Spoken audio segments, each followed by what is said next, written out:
Can somebody ever feel young again? Absolutely.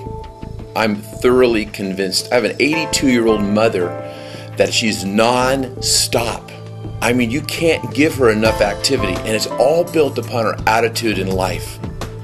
All built on attitude of life. We look ourselves in the mirror and go, oh, I'll never get back to where I was in my high school days. And you won't get back to your high school days.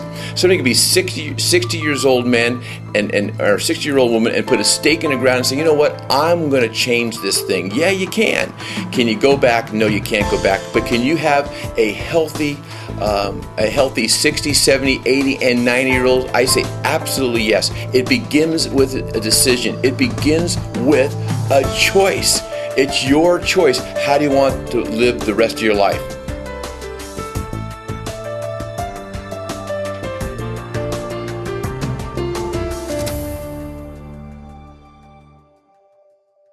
Most of the people I hang around with are in their 20s. I like that, because it keeps me on the cutting edge of what they're doing. Now, can I carry on a conversation with somebody that's a baby boomer? Absolutely, but I like the cutting edge. I like to see what they're doing and stay young and think young, but also like to have somebody in their 80s and 90s that has been there that can mentor me and tell me about life.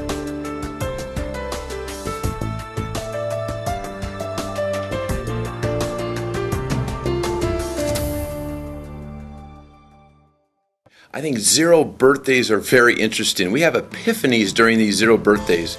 And maybe when we turn 20, not a big deal. We're sort of in our teens still. 30s, we start thinking a little bit more about our health. We hit 40s, things just don't feel like they did back in our 20s and back in our 30s.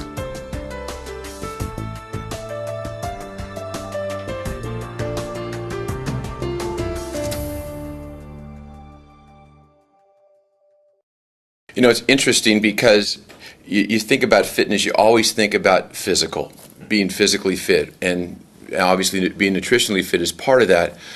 But when people get older, they have a tendency, I believe, and I know I've looked back in my life in retrospect about a thing called emotional fitness. Boy, have I really been a good dad or a good mom, and I really want to be around for my grandkids and play with my grandkids, and I better start doing something right now. They have regrets. And we can't go back. We wish we can start all over again, and wish our mom and dad took us aside and told us how to become a better husband or a better wife or a better mom or a better dad, and we can't. And we have a tendency to start comparing ourselves chronologically to what the world says. Boy, you're getting close to 65, and those are retirement years. I personally build everything on a 100-year spectrum. My goal is to be physically fit, to be an active 100. So if I build everything on a 100-year-old spectrum or a 100-year-old goal, and I'm 54 years right now, I got 46 years. So I went through the preparation for the next 46 years. If we can start taking a different spin on how we're going to live the rest of our life out, rather than just hold on so we can arrive at death's door safely, I think it put a completely different positive aspect and provides motivation for people to live the next few decades out.